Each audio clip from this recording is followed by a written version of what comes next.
Hi everyone, this is your boy Simon Hassan Paul and আজকে আমি রাস্তাতে যাইতেছিলাম তো রাস্তার পাশে এই ফলটা একজন আঙ্কেল বিক্রি করতেছে। তো আমি ওর জিজ্ঞেস করতেছি, আঙ্কেল এই ফলটার নাম কি? উনি বলে যে গাব। আমি তো গাব এমন তো দেখি নাই। আমি ফার্স্টে দেখে অবাক হয়েছি যে গাব এমন গাবও কি হয়? গাব তো হয় গোল সবুজ কালারের, তো এমন লম্বা লাল কালারের গাব কেমন কিভাবে হয়? এটা একটু কালো হয়ে গেছে কারণ হচ্ছে এটা একটু বেশি পেকে গেছে লাল কালারের চেয়ে। আমি এটা নিয়ে একটু ঘাটাঘাটি করলাম। আসলে এইটার নাম ইংরেজিতে বলে হচ্ছে ভেলভেট আপেল, আর এর বৈজ্ঞানিক নাম হচ্ছে ডিওস্পিরাইওস কিছু। তো এইটা পাওয়া যায় মূলত হচ্ছে ফিলিপাইন, তারপর দক্ষিণ এশিয়ার, মূলত এটা ফিলিপাইনের ফল বলা চলে। অ্যান্ড বাংলাদেশে কীভাবে আসছে আমি জানি না। তো আঙ্কেল বলতেছিল যে এত কিছু তো জানি না বাবা, তবে এটা আমরা হচ্ছে বিলেতি গাব বলি আর কি, খাইতে অনেক মিষ্টি। তো চলেন আমরা দেখি আসলে এর ভিতরে কি আছে, কেমন খাইতে আর কি।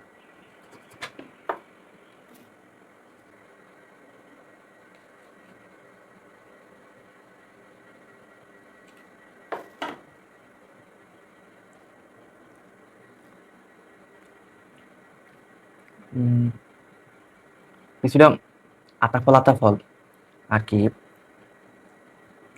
মনে হইতেছে আপেল আর আতা ফলের মিক্স।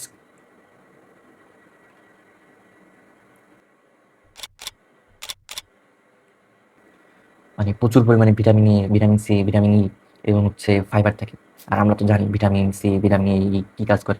তার মানে এটা আসলে মেইনলি আমাদের মনে হয় রোগ প্রতিরোধ বুস্ট করবে।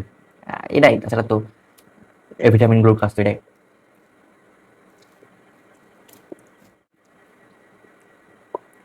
তো কে কে এই ধরনের ডাব খাই, মানে ভেলভেট অ্যাপেল, কে কে এই ধরনের ভেলভেট অ্যাপেল খাইছেন এর আগে, বা কখনো খাইছেন বা ছোটবেলায় খাইছেন, আমাকে কমেন্টে জানাইতে পারেন। আর হচ্ছে আমি এটা জীবনের প্রথম খাইতেছি।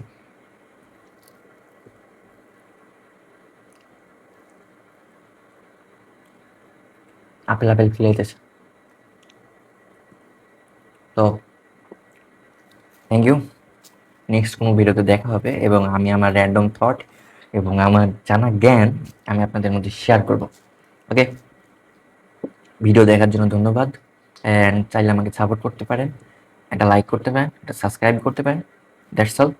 অ্যান্ড সবাই ভালো থাকবেন। See you.